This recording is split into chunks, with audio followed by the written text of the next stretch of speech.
dico, siamo a Castel di Judica, il territorio più antico emerso della Sicilia è proprio questa montagna che abbiamo di fronte, questa città che si sviluppa ai piedi di questa grande montagna, in cima alla quale c'è un antichissimo insediamento dell'VIII secolo a.C.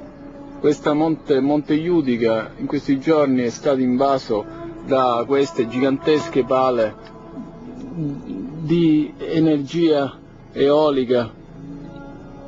La Sicilia è invasa da questi giganti mastodontici che, posti anche in zone incredibili come questa vallata,